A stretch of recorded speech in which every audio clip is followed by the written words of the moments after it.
Welcome back once again to the Ultimate Road. Forgive us for these reviews being a little late. We ran into some issues along the way in the past month, but we should be right back on track. We're only a few months away, as in 2, from Smash Ultimate's release, and we're already headed up on the Brawl portion of our series. Meaning we're already past it, but, semantics. And to celebrate such a boost in progress, I'll be doing my review on Pikmin 3. Now, for many of our reviews, we're not typically sure why some of these games have avoided us for so long.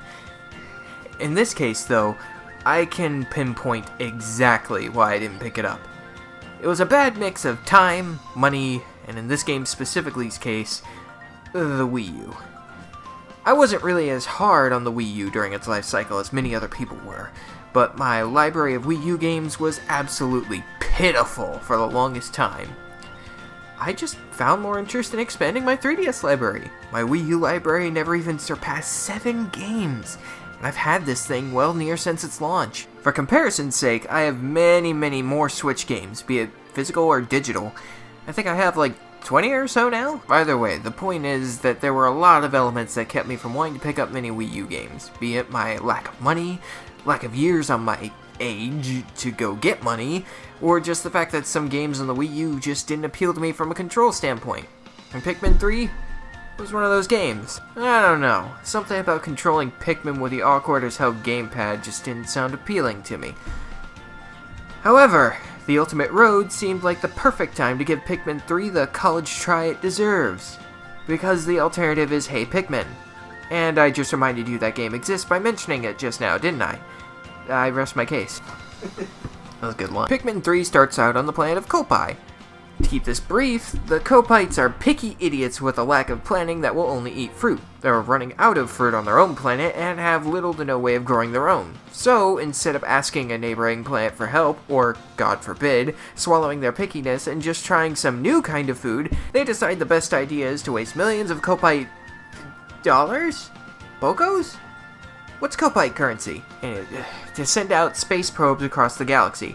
And, of course, the only successful probe to find fruit picks up the distant planet from the first 2 Pikmin games, now titled PNF 404. 404.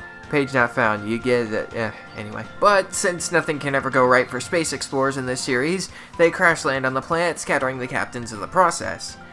But, unlike the first 2 games where it's an asteroid and shitty piloting that causes the ships to crash, here it's pretty random. Nothing seems to hit the ship. Unless this noise that happens when the ship gets hit is supposed to tell me that the Duck Hunt dog shot them down. Something goes horribly wrong. Alpha's gonna have some choice words for the mutt once Smash rolls around again. Now, if only anybody would actually pick Alf over Olimar. I love that line. You start properly playing with Alf. It was a little rendezvous with some Pikmin, yada yada, we've seen this all before. Once Alf finds himself at the crew's ship, he takes note of a missing cosmic drive key. This device is what allowed them to travel the great distance to PNF 404 to begin with, and, as such, is also their key back. So, no cosmic drive key, no chance of survival. Soon you'll find the objective of this game as well, fruit. The first game had ship parts, the second game had treasures, and this game has fruit. The fruit is basically your life force in this game. You collect fruit to keep your crew up and running. You run out of fruit and it's game over. That may seem scary at first, but there's enough fruit scattered around that you can generally just speed through the game and make it out unscathed. Since that's this game's main source of collectibles, however, that means that fruit is now a renewable resource.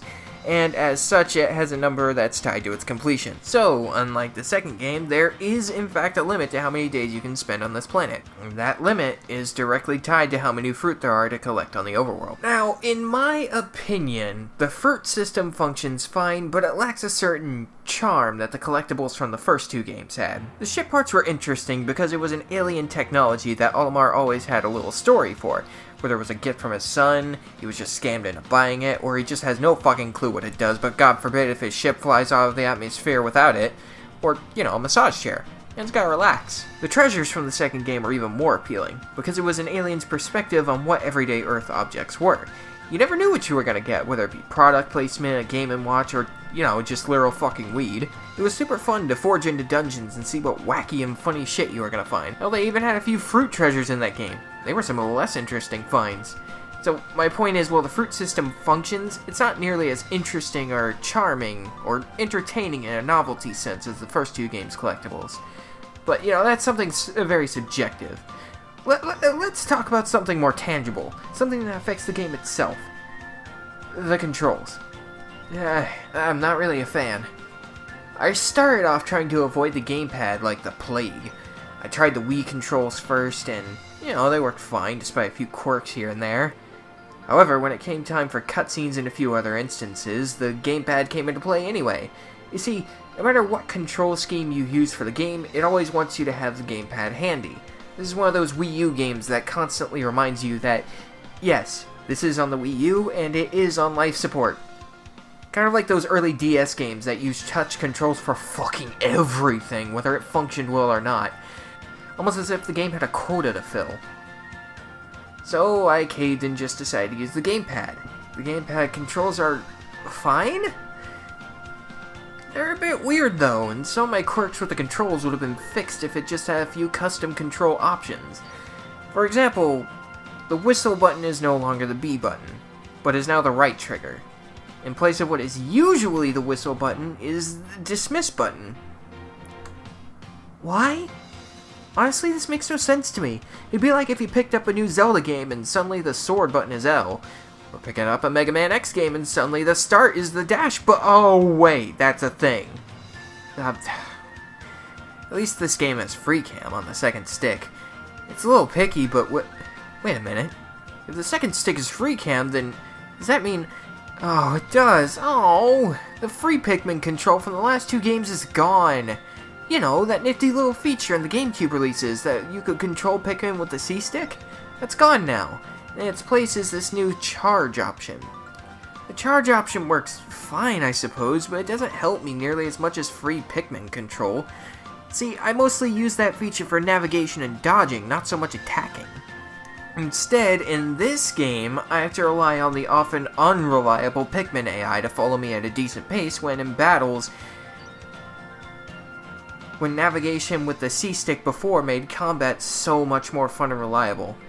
Honestly, this feature being missing is probably what caused me to lose so many Pikmin in this game. Listen, I'm no slouch when it comes to Pikmin typically, especially in Pikmin 2.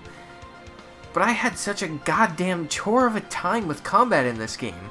I actively avoided fights whenever I could because I had no confidence that I would be able to forge ahead without losing Pikmin.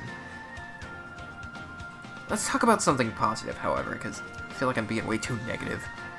Time management. This game speaks to the real potential that the multiple captain system has. The game sports a new Go Here function that allows you to basically tell a captain to, go here. It basically allows you to be in many places at once across the map to get more done. That's cool! However, to allocate tasks to a Pikmin, you still have to be in control of Captain. This system works well for tasks that Pikmin continuously do, like harvesting berries or building bridges, but not so much when it comes to stuff like defeating enemies or collecting shit. I think this feature needs more time in the oven to reach its full potential, which should allow for giving more tasks to the AI-controlled Captain. Things that allow me to do daily repeated tasks automatically while I make progress. This game is certainly a step in the right direction for that, but I want to see it evolve more. Progression in the game is strange. I would say that if the first two games were Mario 64 style, then this game is more Mario Sunshine, in the way that instead of having a default number of things to collect in a certain area to proceed, in this game there's one objective you have to complete to proceed, with everything along the way being optional, sans new Pikmin types and such. This functions fine, but I prefer the style that allowed me to plan my routes in ways that made sense to me. All the ship parts or treasures were important, but it was which ones I wanted to prioritize that really made my run of the area my own. Do I get all the ship parts in this area first, or do I forge ahead and acquire the new Pikmin? Do I go to the Glutton's Kitchen or Citadel of Spiders, or do I say fuck the dungeons for now and instead focus on the overworld treasures? It's shit like that, but Pikmin 3 instead opts to say, do whatever you want, but you still have to go right exactly here if you want to proceed. It just feels unnecessarily linear in my book. I know, I'm a fucking mess here, because I haven't even talked about the graphics and sound, but I had a lot to say about the game's structure that I needed to, spit out. It's like alphabet soup. The graphics are pretty nice, and range from extremely surreal and serene to oddly low-res and out of place. most likely an artifact of the game's Wii origins. The sound, I honestly couldn't tell you. Even listening to our footage from our playthrough, I, sitting here typing the script, cannot remember a single tune from the game. I'm certain it's good, don't get me wrong, but I guess for me it's just not exactly as memorable. That's surprising, considering tracks from the first two games spring so easily to mind for me, especially the first game.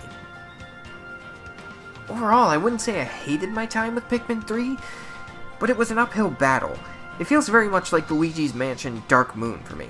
A lot of changes to the overall structure. Some changes I enjoyed, while some I wish were a bit more like the original. It feels like it changed its structure to fit another console without being on another console, if that makes sense. I guess I more mean that many of the changes felt like solutions to problems that nobody was having, almost like putting a band-aid on a wound that isn't there. It's not a bad game by any means, and many of the problems I had stem from a strong fondness of the previous two entries, especially Pikmin 2. And perhaps maybe a few of my problems may be fixed with a deluxe port of the game to the Switch? No, seriously, do that. If only because I want to see the Wii U just fucking dead. Just drain it even more of its lifeblood.